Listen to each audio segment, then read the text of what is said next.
pumapatayan si Duterte, lumalabas ng gabi, ganon.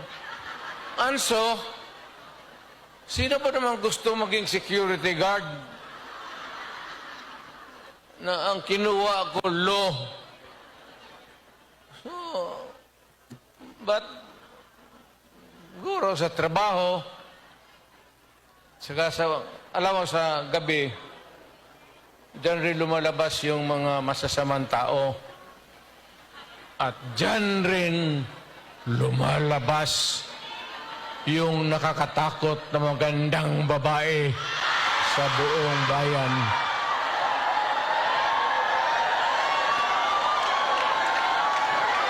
Sino man nakita ninyo maganda sa araw? Nakita?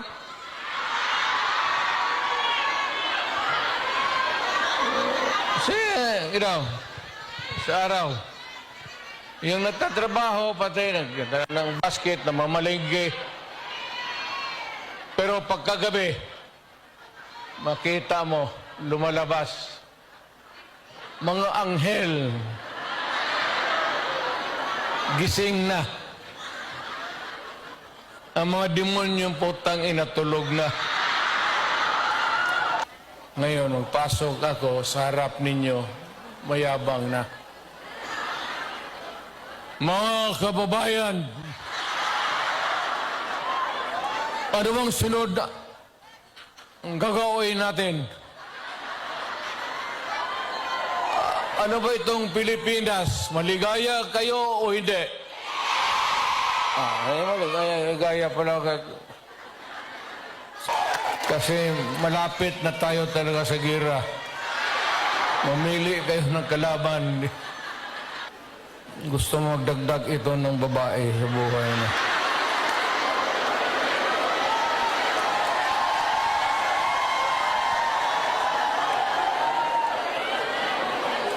Itong magdagdag ito ng mga 3 pa, kulang ang sweldo nito.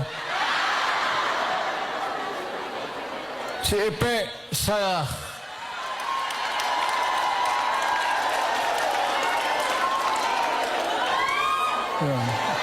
kita mo?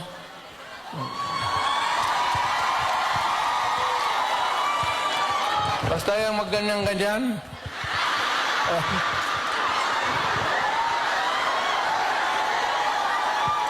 Style bulok.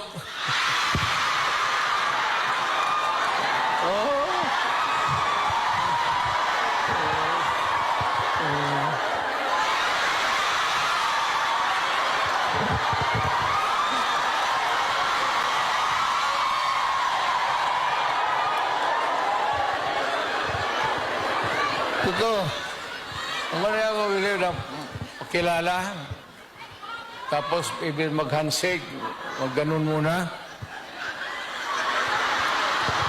Hindi ka naman Diyos. Ginagawa ka lang ng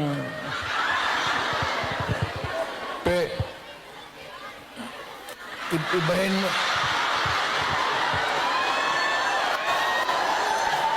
Ibahin mo na yung style mo.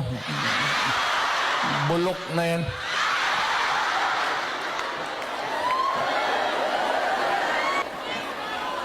Itong babae. Kaya ka naka-litsi-litsi yung buhay ko. Kasi ng presidente. Dahil sa babae. Kasi maraming bisita dyan sa Malacanang noon. Tapos may makita ako babae na maganda. Unahin mo yon. Huwag kayo pabigla-bigla. Huwag kayo mapabigla-bigla. Kung hindi mo kaya, sino bang yung leader ninyo?